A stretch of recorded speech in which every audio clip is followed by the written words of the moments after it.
ஆச்சி மசாலா. எந்த சமையலும் ருசி தேடும் ரகசியம். 20 ரூபாய். பிற நாடுகளின் குப்பைகளை கொட்டும் இடமாக இந்தியாவை மாற்ற அனுமதிக்க முடியாது என்று காட்டமான ஒரு கருத்தை பதிவு செய்திருக்கிறது மெட்ராஸ் உயர்நீதிமன்ற மதுரை அமர்வு. இது தொடர்பான முக்கிய செய்தியை நாம் பார்க்கிறோம். கூடுதல் விவரங்களோடு இணைகிறார் எமது செய்தியாளர் மாரிச்சாமி.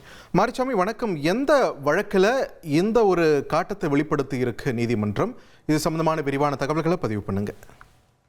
சிவகாசியைச் சேர்ந்த ஸ்ரீபதி பேப்பர் அண்ட் போர்ட்ஸ் மற்றும் ராஜராஜேஸ்வரி கிராப்ட்ஸ் தனியார் நிறுவனங்கள் இவை உயர்நீதிமன்றம் மதுரை அமர்வுல ஒரு மனுவை தாக்கல் செய்யறாங்க. இதுல என்ன கேட்டிருக்காங்கன்னா, துபாய்க்கு மீன் ஏற்றுமதி செய்யணும், இந்தியாவிலேயே அந்த கழிவுகளை அழிக்கணும், இதுக்கு அனுமதி கோரி அவங்க வழக்கு தாக்கல் பண்றாங்க.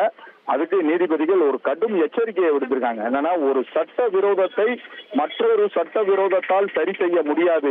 இந்தியா பிற நாடுகளின் குப்பையை கொட்டும் இடமாக மாற அனுமதிக்க முடியாது அப்படின்னு நீதிபதிகள் கடும் எச்சரிக்கையை தெரிவித்திருக்காங்க அவங்க உத்தரவுல. அது போக மற்ற நாடுகளில் இருந்து கழிவு காகிதம் என்ற பெயரில் இறக்குமதி செய்யப்பட்ட சரக்குகளில் நகராட்சி திடக்கழிவுகள் இருப்பது கண்டறியப்பட்ட நிலையில் அவற்றை துபாய்க்கு மீள் ஏற்றுமதி செய்யவோ அல்லது இந்தியாவில் அழிக்கவோ அனுமதிக்க முடியாது என்றும் அவை வந்த நாடுகளுக்கே திருப்பி அனுப்பப்படும் என்றும் உயர்நீதிமன்ற மதுரை அமர்வானது உத்தரவு பிறப்பித்திருக்கிறது. இது கனடா அந்த மனுவில் எக்ஸ்ட்ரா என்ன கேட்டிருக்காங்கன்னா, கனடா, அமெரிக்கா மற்றும் சிங்கப்பூர்ல இருந்து கழிவு காகிதங்களை இறக்குமதி செய்யறோம்.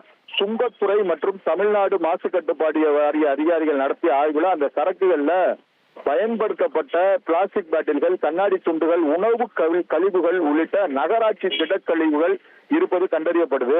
இதையடுத்து சரக்குகளை சுங்கத்துறை பறிமுதல் செஞ்சு அபராதம் விதிச்சிருக்காங்க. மேலும் அவற்றை ஏற்றுமதி செய்யப்பட்ட நாடுகளுக்கே திருப்பி அனுப்ப உத்தரவிட்டிருக்காங்க. எனவே துபாய்க்கு மீள் ஏற்றுமதி செய்ய அனுமதி வழங்கணும். ஆனா மறுசுழற்சி மற்றும் கழிவுகளை அழிப்பு நடவடிக்கையை மேற்கொள்ள இந்தியாவிலேயே மேற்கொள்ள அனுமதிக்கணும்.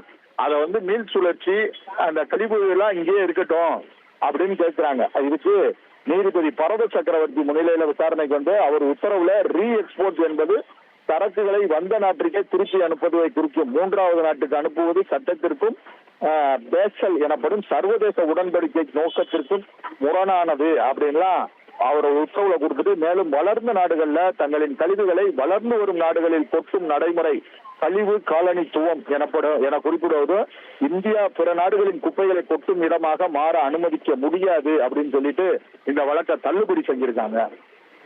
நன்றி மாரிச்சாமி, உங்கள் விரிவான தகவல்களுக்கு.